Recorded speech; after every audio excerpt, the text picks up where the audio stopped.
Et on va terminer avec Judith Aron sur les dernières recos, qui sont les nouvelles recos de la chirurgie bariatrique. Donc, pour faire bref, en février 2020, la HAS avait sorti une note de cadrage sur ce qu'il fallait faire dans le domaine de l'obésité. Il y a déjà eu des recos médicales qui sont sortis en juin 2022. Mais dans cette note de cadrage, il est évidemment aussi question de traiter de la chirurgie bariatrique. Et donc, le groupe de travail s'est étoffé de 3 chirurgiens et d'un médecin nutritionniste supplémentaire. Et sans rentrer dans beaucoup de détails, et juste pour que vous ayez une petite idée de comment ça fonctionne, en fait, les chargés de projet ici présents analysent la littérature, écrivent un argumentaire sur laquelle sont basées la rédaction de recommandations qui sont discutées en fait. C'est comme ça qu'on... Non. Ah, il n'y a pas d'accord. Dans laquelle sont discutées au niveau des séances de groupe de travail ces recommandations. Elles sont validées, acceptées. Et puis, vous voyez, c'est un temps assez long puisqu'on a commencé en mai 2022. Ensuite, il y a une relecture par pas mal de relecteurs indépendants, des médecins, des chirurgiens, des paramédicaux variés, des associations de patients. Et ensuite, la HAS valide et met sur le site. Donc, vous voyez, ça a mis près de 2 ans. Et donc à la fin, il y a la production de 3 types de documents. L'argumentaire complet, que à mon avis peu de gens liront, sauf pour faire des topos circonstanciés sur un domaine, 600 pages, voilà. Les recos, ça c'est opposable, donc il faut les connaître. C'est les 51 pages que je vais essayer de brosser rapidement aujourd'hui. Et puis il y a quand même une fiche synthétique intéressante, puisqu'elle revient en 7 pages sur les indications et contre-indications et ce qu'il faut faire pour préparer et suivre son patient.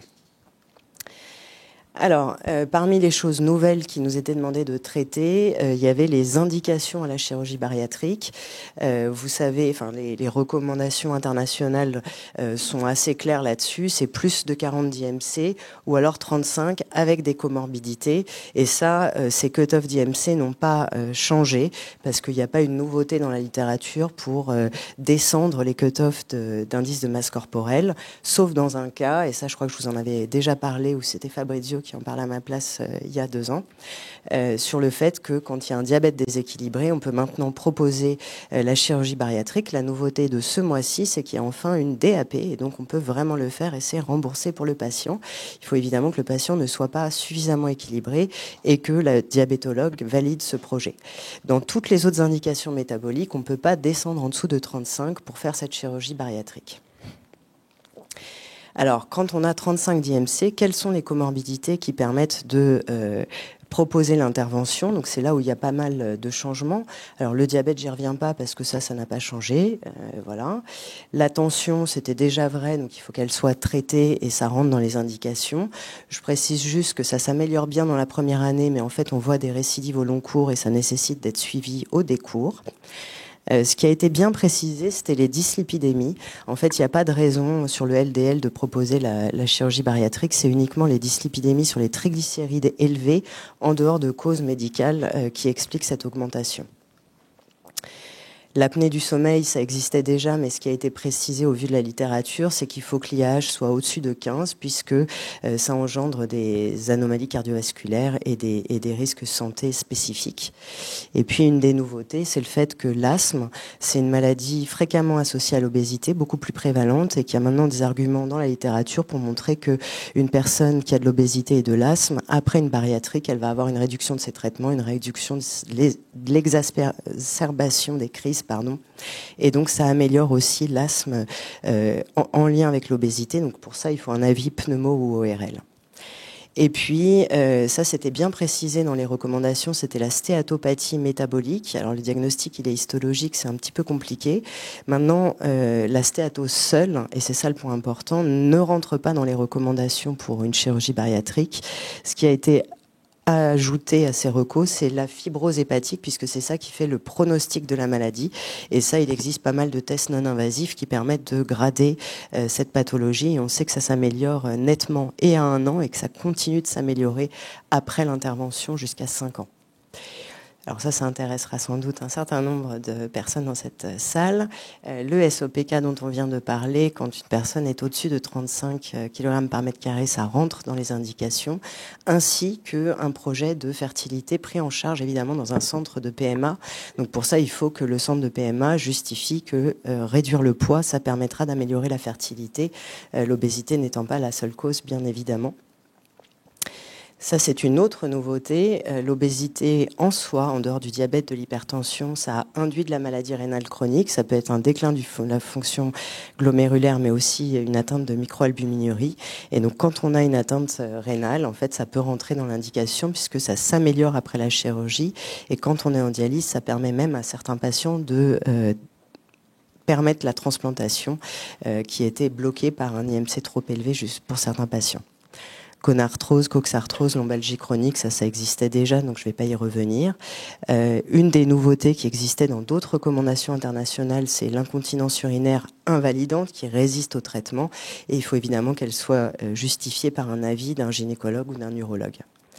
Et puis, ça c'est une autre nouveauté. On sait aussi qu'au cours de l'obésité, il peut y avoir des hernies ombilicales ou des éventrations complexes qu'on ne peut pas réparer quand il y a de l'obésité. On réclame en général une perte de poids au préalable. Et donc, la chirurgie bariatrique peut être réalisée dans ce cas-là pour induire la perte de poids et réparer de manière pérenne. Et puis l'HTIC, c'est quelque chose d'assez peu fréquent, heureusement, et ça existait déjà dans les recommandations. Dernière nouveauté sur les indications. Jusque-là, la bariatrique s'était indiquée entre 18 et 60 ans. On pouvait aller au-delà, mais au cas par cas, avec des grandes discussions. Et depuis 2009, en fait, il y a plein de petites cohortes qui ont opéré des patients au-delà de 60 ans. Et puis surtout, il y a des études de registre un peu plus larges aux États-Unis. En tout cas, ce qu'il faut retenir, c'est que c'est efficace en termes de réduction de poids, d'amélioration des comorbidités, mais un peu moins quand même que chez les personnes plus jeunes. Et surtout, je pense que c'est ça le point important, il y a vraiment une augmentation de la morbidité post-opératoire et qui augmente encore après 70 ans, c'est 10 fois plus de mortalité. Donc le groupe de travail a retenu finalement qu'on pouvait opérer les patients jusqu'à 70 ans, pas au-delà. Et évidemment, entre 60 et 70 ans, il faut peser la balance bénéfice-risque pour savoir finalement si le patient va en bénéficier. Ce qui reste encore peu connu, c'est le risque de sarcopénie, de dénutrition spécifique dans ces populations qui sont plus fragiles. Et puis, il faudra faire attention à l'os en particulier dans ces populations. J'y reviendrai tout à l'heure. Alors les contre-indications, elles n'ont pas tellement changé, elles ont juste été peut-être un peu mieux précisées. On n'opère pas de patients qui ont des troubles psychiatriques graves non stabilisés, donc il faut prendre en charge ces patients avant l'intervention, voire associer un psychiatre s'il y a des antécédents de suicide pour savoir si le patient est stable. Évidemment, on n'opère pas non plus de patients qui pourraient avoir des troubles du comportement alimentaire impulsif ou compulsif. Et puis il y a une petite précision sur des personnes qui peuvent avoir eu des antécédents d'anorexie ou de boulimie. Dans ces cas-là, il faut que cette chirurgie soit réalisée dans des niveaux 3, c'est-à-dire des CSO ou centres équivalents. Alors ça existait déjà, l'idée qu'on n'opère pas des gens qui ont de la toxicomanie, enfin, ou un abus de substances, quelle qu'elle soit. Ça peut être de l'alcool, ça peut être d'autres types de substances. Mais dans ces cas-là, ce qui n'existe pas encore dans la littérature, c'est le temps qu'on doit se donner pour avoir un sevrage complet. Donc en fait, il faut y associer un addictologue à la prise en charge, et c'est l'addictologue qui permettra de lever la contre-indication, parce qu'on sait qu'il y a soit des récidives, soit des switches d'addiction, soit apparition d'abus de substances à distance de l'intervention. Puis évidemment, on n'opère pas quelqu'un qui ne supporterait pas une anesthésie générale, c'est sûr, ou des pathologies trop évoluées. Et donc, on a en particulier précisé que même si la fibrose hépatique s'améliore après la chirurgie, on n'opère pas de patients qui sont au stade de cirrhose, child B ou C, parce que avec l'HTP, c'est beaucoup trop risqué. Et pour les antécédents de cancer, il faut prendre l'avis de l'oncologue sur le pronostic du cancer afin de pouvoir valider cette intervention, sachant qu'en général, moins de poids, ça permet d'éviter les récidives ou d'éviter les cancers tout simplement. Alors, une fois qu'on a validé les indications, les contre-indications, c'est un traitement de deuxième intention. Il faut un minimum 6 mois de préparation. J'ai mis 6-12, c'est la moyenne. Il y a des gens, il faut beaucoup plus longtemps. Et c'est l'équipe dans son complet qui valide la chirurgie. Alors, une fois que tout ce travail d'indication, de contre-indication a été fait, il faut évidemment préparer le bilan préopératoire qui n'a finalement pas grand-chose de spécifique pour toute la partie dépistage des maladies associées à l'obésité. Je ne vais pas y revenir, ça j'en avais déjà parlé sur les recommandations de 2022. Il faut évidemment faire un bilan respiratoire complet, EFR, gaz du sang, à la recherche en particulier de l'apnée du sommeil, mais aussi du SOH, qui vont gréver la morbidité post-opératoire. Et en tout cas, il faut s'assurer que le patient soit appareillé dans les 15 jours qui précèdent l'intervention. Rien de très spécifique sur l'aspect cardiologique, et évidemment, on suit les recommandations de la Société française de cardiologie. On en parlait déjà, mais ce n'était pas si bien précisé dans les précédentes recommandations. Il faut vraiment que le patient ait sevré son tabagisme depuis au moins 6 semaines. Donc c'est quelque chose qu'on entame dès la demande d'intervention, parce que ça peut mettre du temps. C'est associé à plus de complications post-opératoires. Et puis une autre des précisions, c'est que l'obésité est associée à la survenue de plus de cancers. Donc il n'y a pas de dépistage spécifique dans cette population, mais il faut s'assurer, et ce n'est pas toujours fait, que le dépistage de la population générale est mis en place, que ce soit le cancer du sein ou le cancer colorectal pour l'homme et la femme. Et puis, dans cette audience, ça intéressera peut-être un peu plus les gens. Chez des personnes qui ont et l'obésité et le diabète, on repousse l'intervention si le diabète est déséquilibré parce que c'est les recommandations de l'ASFAR sur toute intervention. Et on s'assure évidemment qu'il y a un fond d'œil récent de moins de 3 mois chez les patients qui sont soit traités à l'insuline, soit insuffisamment équilibrés, puisque l'équilibre glycémique va s'améliorer de manière drastique. Et donc il faut éviter de faire flamber une rétinopathie proliférante. Évidemment, on n'opère pas une femme enceinte puisqu'elle va perdre du poids et manger moins. Donc on lui prescrit une contraception efficace pendant la première année et il est recommandé de faire des bêta-HCG dans les 48 heures. Je ne sais pas à quel point ça, ce sera réaliste dans la pratique courante. On s'assure d'avoir une endoscopie digestive de moins d'1 an qui va nous permettre, de rechercher l'Helicobacter pylori qu'on traite s'il existe, mais aussi finalement qui va nous donner un certain nombre d'informations qui peuvent influer sur le type d'intervention qu'on va choisir, la sleeve ou le bypass, puisqu'il est assez clair maintenant dans la littérature que jusqu'à 20% des cas, les résultats de la fibro ont permis de changer l'indication, en particulier pas de sleeve, mais plutôt un bypass en fonction des résultats, par exemple d'œsophagite ou autre. On fait une échographie abdominale pour voir la taille du foie, surtout rechercher une lithiase biliaire, et j'y reviendrai dans une minute. Et puis, on a eu pendant longtemps un débat sur le fait que si le foie est trop gros, c'est difficile d'opérer, ça induit plus de morbidité. Alors, il y avait pas mal d'équipes qui faisaient du régime yaourt ou d'autres choses assez invraisemblables. Il n'y a aucune démonstration qu'une perte de poids va diminuer la morbimortalité. Au mieux, ça risque d'induire une dénutrition. Donc, si on veut vraiment, parce que le chirurgien le réclame, une perte de poids, il faut que ce soit un régime modérément hypocalorique et supervisé pendant une courte durée.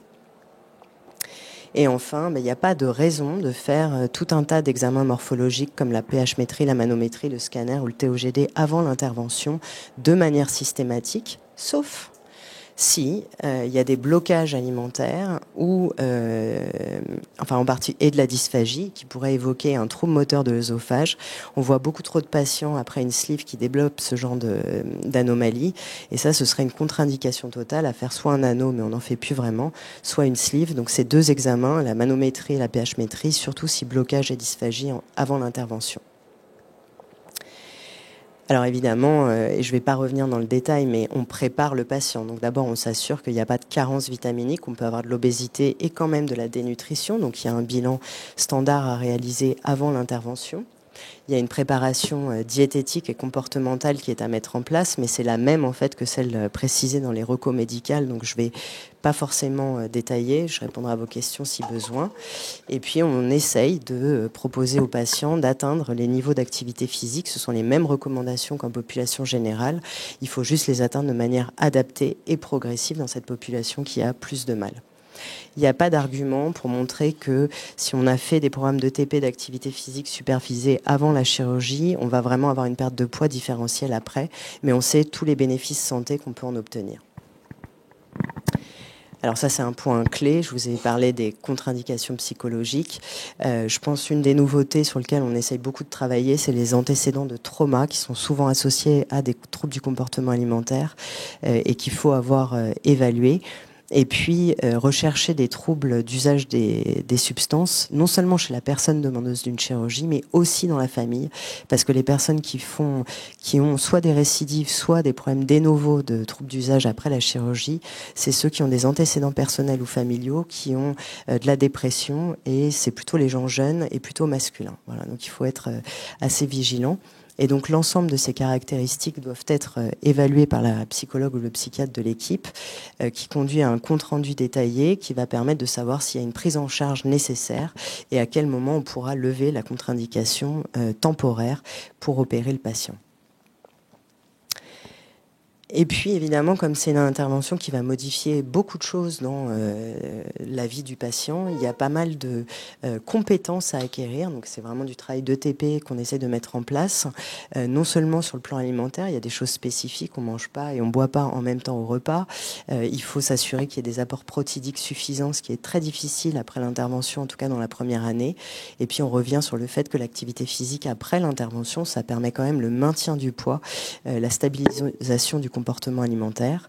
Et puis une autre des choses qu'il faut évidemment informer le patient, c'est non seulement les différentes techniques, comment elles fonctionnent, quels sont les bénéfices, les risques, et puis expliquer un peu aussi quels sont les médicaments qui sont contre-indiqués, les AINS par exemple, et puis qu'il y aura une adaptation médicamenteuse, je vais y revenir, nécessaire du fait de l'amélioration des comorbidités après l'intervention. Et je reviens évidemment pas sur le fait qu'on ne fait pas de grossesse dans la première année et qu'il faut une contraception efficace. Alors après l'intervention, il va y avoir un suivi systématique. Donc il n'y a plus besoin de faire une imagerie systématique en post-opératoire. Elle est réalisée que 6 points d'appel cliniques. On donne des IPP jusqu'à 6 mois pour éviter les ulcères ou les complications post-opératoires. Et puis l'autre chose importante, c'est qu'après une intervention, dès qu'on perd du poids, en fait, on a un risque d'avoir des lithiases vésiculaires. Donc c'est aussi à ça que sert l'échographie avant l'intervention. Donc chez les patients, il y a 3 cas de figure. Chez les patients qui n'en ont pas avant l'intervention, on met une prophylaxie par acide ursodesoxycholique de 500 mg par jour. Il faut ouvrir les gélules, sinon ça fonctionne moins bien. Chez des patients qui ont des lithiases, mais qui ne sont pas symptomatiques, on met quand même la prophylaxie pour éviter la création de nouvelles lithiases. Et il n'y a pas de raison de faire une cholecystectomie systématique si on fait une sleeve. Et si on fait un bypass, on laisse à l'appréciation du chirurgien de faire la cholecystectomie avant ou pendant l'intervention. Et dans le cas à l'inverse où il y aurait une lithiase symptomatique au moment de l'intervention, alors il faut réaliser la cholecystectomie puisque après un bypass, ça devient plus compliqué, il y a des risques d'angiocolite. Donc on l'a fait soit avant, soit après, et c'est décidé en général en RCP bariatrique. Ce type de problématiques, on va finir par les avoir aussi avec les analogues du GLP-1 dans le futur, mais pour l'instant on n'a pas de données encore là-dessus. Alors le suivi, il est évidemment à vie. Je me suis arrêtée à 10 ans pour des manques de place, mais j'espère que tout le monde voit bien les 3 petits points. C'est à vie, 4 fois dans la première année et 1 à 2 fois ensuite en fonction du patient. Il faudra évidemment faire un bilan vitaminique complet. Les grosses différences, c'est que la vitamine B1 qui était dans les précédentes recommandations ne sont plus à doser. Elles n'étaient pas remboursées, rarement réalisées et de toute façon, on n'attend pas les résultats du dosage pour traiter. Donc s'il y a des symptômes, des vomissements, on traite de toute façon. Et s'il y a des troubles neurologiques, là, on peut doser la B1 pour avoir une idée diagnostique, mais de toute façon, c'est pas ça qui justifiera du traitement qu'on fait de manière systématique. Les suppléments vitaminiques sont à donner à tout le monde dans la phase d'amaigrissement, que ce soit une sleeve, un bypass, un anneau.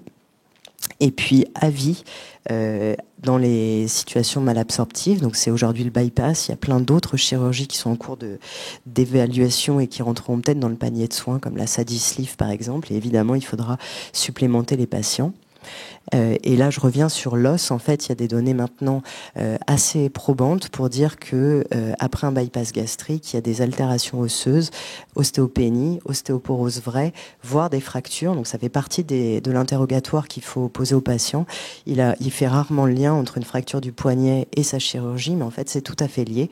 Et donc, une manière de le prévenir, c'est de s'assurer que le patient prend bien sa vitamine D et suffisamment de calcium, soit par l'alimentation, mais en fait, c'est rarement le cas, soit par la supplémentation qu'on peut ajouter à ça. Et il y a même un essai randomisé qui montre que quand on fait de l'activité physique en plus de cette supplémentation, il y a une réduction du risque de fracture.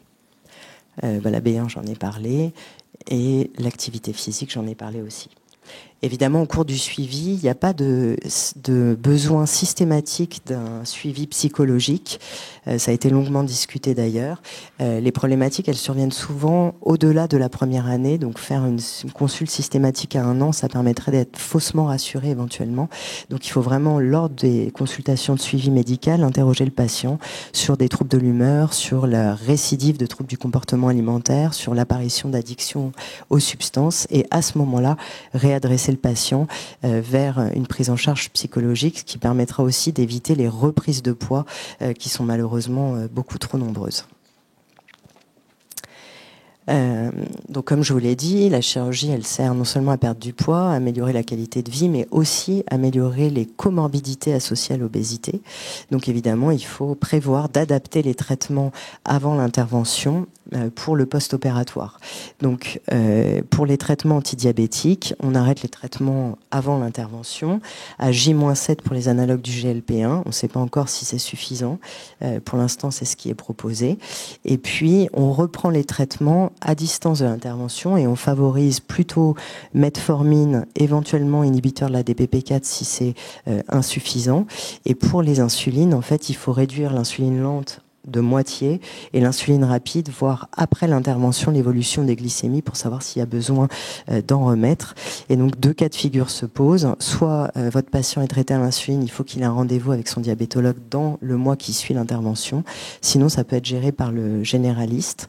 Nous, en général, dans le service, on propose des ordonnances où on écrit au patient quelle sera son ordonnance de sortie après l'intervention en respectant à peu près ce tableau. Pareil, la tension va bien s'améliorer. Alors, il faut faire juste attention au traitement bêta-bloquant, parce qu'avec l'amaigrissement, on observe souvent des bradycardies, donc il faut être vigilant. Et puis, il peut y avoir des troubles bioniques, donc faire attention aussi aux diurétiques. Et de toute façon surveiller, puisqu'on sait maintenant que ça s'améliore, mais en fait, ça récidive quand même sur le long terme. Et il ne faut pas hésiter à remettre les traitements si nécessaire. Alors la dyslipidémie, elle va aussi s'améliorer, mais à nouveau 2 cas de figure. On est en prévention primaire, on peut réduire les doses et évidemment contrôler à 6 mois le LDL cholestérol en fonction du risque cardiovasculaire. Et en prévention secondaire, il faut être beaucoup plus vigilant. On ne réduit pas forcément aussi drastiquement, puisque le patient doit toujours avoir le même objectif de LDL qu'il ait eu ou non une chirurgie bariatrique. Et puis enfin, ça c'est une des complications qui est franchement la plus fréquente dans nos populations de patients, c'est le syndrome d'apnée du sommeil. Et avec l'amaigrissement et la quantité de poids perdu, en général, les patients sont en rémission et on peut donc proposer un contrôle polygraphique pour s'assurer qu'on peut retirer la machine, en sachant que pareil, quand on reprend du poids éventuellement après l'intervention, il peut y avoir des récidives d'apnée du sommeil qu'il faut évidemment dépister. Alors, ça concerne plutôt les gens qui suivent vraiment des patients opérés de chirurgie. Dans le post-opératoire immédiat, il y a des signes cliniques, ça fait partie des choses qu'il faut informer les patients. La tachycardie, c'est un signe soit d'EP, soit d'urgence chirurgicale. Et ça impose une consultation en urgence. Et ensuite, en fait, aujourd'hui, l'examen, en dehors de la consultation avec le chirurgien, l'examen le plus performant, c'est le scanner avec opacification digestive qui va permettre de voir les différentes complications. Alors évidemment, s'il y a un saignement, on va à la fibroscopie, c'est évident. Et ensuite, ça c'est peut-être quelque chose qui est un peu moins connu, la sleeve c'est la première intervention en France et dans le monde, mais en général on voit 1/3 de reflux gastrique chez ces patients. Certains sont ressentis, d'autres sont complètement asymptomatiques, et donc il est proposé de faire une fibroscopie à 5 et 10 ans post-opératoire pour rechercher des complications d'un reflux, y compris non perçu. Dans certains cas, il faut même proposer des conversions chirurgicales quand le reflux est insuffisamment traité par IPP. Et en fait, le risque, évidemment, c'est d'avoir un endobrachio-œsophage dont la surveillance, je ne vais pas revenir dessus, est la même qu'en population générale. Et dans ce cas précis de reflux après sleeve, les IPP sont évidemment la première intention, mais quand c'est pas soulagé, ça devient une des raisons de conversion assez fréquentes. Et donc, avant de pouvoir convertir, il faut vraiment authentifier par des examens morphologiques de pH-métrie et de manométrie avant de proposer la conversion pour faire la DAP et qu'elle se passe auprès de la sécurité sociale. Alors, j'ai un peu dépassé mon temps, presque. Non, je me dépêche. Donc, en fait, ce que je voulais vous dire, c'est que ça marche super bien, la chirurgie bariatrique. Ça permet de perdre environ 30-35% du poids après un bypass, 20-25% après une sleeve. La littérature était assez hétérogène sur le critère qu'il fallait utiliser pour parler de succès chirurgical. C'est le pourcentage de poids perdu qui compte. Mais par contre, il faut savoir quand même qu'on va pas tous perdre tous les patients ne perdent pas la même chose. Il y a, des facteurs cliniques comme le genre, le tabagisme, même si les patients sont pas censés fumer, le fait d'avoir un diabète ou pas, quand on est diabétique, on perd un peu moins de poids, qui explique, vous voyez, des réponses assez variables, y compris à 1 an. Et puis après, quand on regarde l'évolution sur le plus long terme, ce qu'on voit, et c'est les flèches rouges, quelle que soit la trajectoire de perte de poids ou le profil dans lequel on est, ils reprennent tous un peu de poids. Et donc, ce qui est adapté, c'est de reprendre 10% du poids qu'on a perdu. Pour faire simple, on pèse 140 avant la chirurgie, on arrive à 100, on a perdu 40 kilos. Reprendre 4 kilos, c'est physiologique. Si on reprend 20%, c'est-à-dire 8 kilos dans ce domaine-là, c'est maintenant bien démontré que c'est associé à la récidive des comorbidités de l'obésité et à une dégradation de la qualité de vie. Et les études avec un long suivi post-opératoire nous montrent que plus on est à distance de l'intervention, plus le pourcentage des patients qui reprennent du poids est important et que la quantité de poids repris peut être importante, ce qui pose évidemment question de pourquoi et de la prise en charge.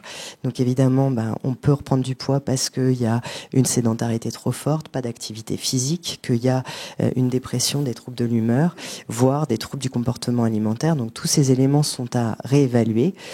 Je vous montre ça parce que je pense que c'est quand même important. C'est un nouvel algorithme qui a été développé par l'équipe lilloise qui permet, à partir de ces variables cliniques, d'indiquer au patient ce vers quoi il attend, quelle perte de poids il attend, et surtout dans le suivi long cours, finalement, est-ce qu'il sort de la prédiction, et ça permet quand même de reprendre en charge les patients de manière plus efficace. Donc, quand on est en noir, c'est attendu, c'est physiologique et on fait un suivi normal. Si on est à plus de 20% du poids repris, on intensifie le suivi pour éviter une reprise de poids plus importante et on travaille sur les causes qui auraient pu déterminer ça. Et si à l'inverse, on est bien au-delà de la courbe, c'est très schématique bien évidemment, avant de dire on réopère, il faut évidemment reprendre l'ensemble du travail sur le mode de vie, mais dans sa généralité. Il faut aussi s'assurer, pour les obésités les plus sévères, qu'il n'y avait pas une obésité de cause génétique dont on sait qu'elle répond moins bien à une bariatrique. Et puis après, se poser la question, est-ce qu'on met un traitement médicamenteux? Il commence à y avoir des études avec le liraglutide, on n'a pas encore beaucoup de résultats avec le semaglutide, pour reperdre du poids après l'intervention, et c'est relativement efficace. Ou alors proposer une chirurgie de conversion, mais après un parcours de préparation efficace.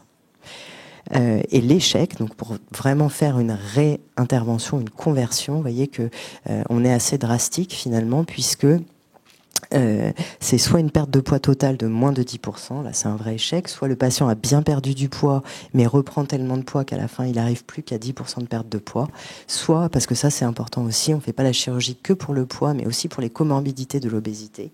Si elle ne s'améliore pas ou elle se réaggrave, alors ça peut être un motif de conversion. Donc la chirurgie, c'est une très bonne technique. C'est aujourd'hui la seule disponible pour perdre du poids de manière intense, en attendant les médicaments qui reviendront.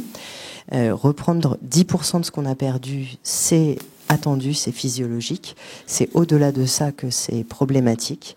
Donc on a, je vous l'ai bien dit, les indications ont pas mal évolué. Le TP, tout ça, c'était déjà vrai avant l'intervention. Et puis, je rappelle que il faut un suivi à vie, et j'insiste vraiment lourdement là-dessus, puisque 50% des patients opérés ne sont plus suivis à 5 ans de l'intervention, avec tout le risque que ça peut impliquer sur les complications nutritionnelles, sur les récidives des comorbidités, voire même sur les addictions. Voilà, je vais m'arrêter là, mais je veux quand même saluer l'ensemble du groupe de travail, parce que je vous ai montré les chargés de projet, les présidents, mais en fait, voilà tous les gens qui étaient soit dans le groupe de travail, soit dans le groupe de relecture, grâce auquel on a modifié le document. Je vous remercie. Merci beaucoup, Judith. C'était super clair. Est-ce qu'il y a des questions? Moi, je commence, puisque avant que les gens aient le micro. Les lithiases vésiculaires, on connaît la physiopathe de ça? Pourquoi on fait plus de lithiase vésiculaire quand on perd beaucoup de poids? C'est une bonne question, mais non, je ne connais pas la physiologie. Mais il y a Cécile, peut-être que toi tu la connais. Je sais pas, on dit que c'est la lithogénicité de la bile qui est modifiée, mais je ne saurais pas dire quel constituant biologique ou je sais pas. Mais ça se voit hors chirurgie bariatrique quand tu maigris. Ouais. Perte de poids, c'est associé, et on voit la même chose avec les analogues du GLP-1 où les gens font des coliques hépatiques, voire des cholécystites, des angiocolites. C'est d'ailleurs ça qui fait la gravité. Mais non, je suis pas une spécialiste de la bile, pardon. Et c'est vrai, quel que soit le montage, que ce soit sleeve ou bypass, donc c'est même pas l'exclusion du cadre vésiculaire. Cécile. Oui, moi merci Judith, c'est toujours hyper clair. Puis il y a plein de nouveaux chiffres, ça précise vraiment les choses, c'est super de les entendre. Moi j'avais un commentaire, une question sur l'indication pour les femmes qui ont un IMC entre 35 et 40 et qui ont ou un SOPK ou de façon beaucoup plus vague, une demande en fait de l'équipe d'AMP de perte de poids pour faciliter soit l'AMP, soit optimiser les chances de grossesse. Donc ça, c'est quand même hyper nouveau, nous, dans le raisonnement et dans la stratégie de prise en charge de ces femmes. Donc il y a beaucoup de prudence dans les recos, on voit bien, c'est de l'accord d'experts, etc. Mais tu sais, si les recos autres, américaines et tout ça, ont la même position d'autoriser du coup la chirurgie pour des IMC à 35 sans comorbidité, ça veut dire, en fait. Ouais. Non, les deux dernières grosses recommandations internationales, c'est canadienne et américaine. Il me semble pas que c'était dedans. C'est à l'issue de l'étude de la littérature, donc avec tous les biais possibles, bien évidemment, parce que c'est pas toujours des études randomisées, parce que c'est des cohortes, c'est rétrospectif. En tout cas, clairement, quand l'obésité participe de la cause de l'infertilité, ça s'améliore quand même après l'intervention. Et c'est pour ça, la prudence dans cette histoire-là, c'est quand même d'avoir mis en place le fait d'avoir un courrier écrit de l'équipe de PMA où l'obésité est en lien avec le problème de fertilité. Une femme qui a une ménopause précoce, en effet, ou une ménopause... Dans cette assemblée, j'ose pas dire de bêtises. L'insuffisance ovarienne. L'insuffisance ovarienne, vous voyez, j'ai dit des bêtises, qui en plus sont filmées, je suis ravie. Ça va pas améliorer la fertilité, donc je pense que c'est hyper important, comme vous le faites déjà ici, d'avoir des circuits où on travaille main dans la main avec les équipes de PMA. Question. Est-ce qu'il faut dans ce cas laisser le courrier dans la DAP? Parce que ça va être la question, parce qu'on va se retrouver avec une femme de IMC 35 sans comorbidité pour la Sécu. Si, dans les comorbidités, il faudra écrire infertilité, projet soutenu par l'équipe de PMA. C'est ça, parce qu'en ce moment, ils demandent beaucoup de courriers. C'est pour ça que je te fais la remarque. On en a quelques-uns. Ils sont bien depuis la sortie des recos. Et en plus, c'est très différent d'une région à une autre. Voilà. Donc je pense qu'il faut commencer simple, mais s'assurer que dans le dossier il y a tout au cas où il faut refaire la DAP et recommencer. Oui. Et est-ce qu'il y a un nombre minimal de comorbidité pour les BMI supérieurs inférieurs à 35, Non, une seule d'entre elles suffit. Ouais. Très bien. S'il n'y a plus de questions, merci Judith et merci à tous les orateurs de cet après-midi formidable. Et donc, on se retrouve début décembre pour la prochaine après-midi. La date n'est pas encore fixée, mais on vous la donne très rapidement. Merci beaucoup de votre présence.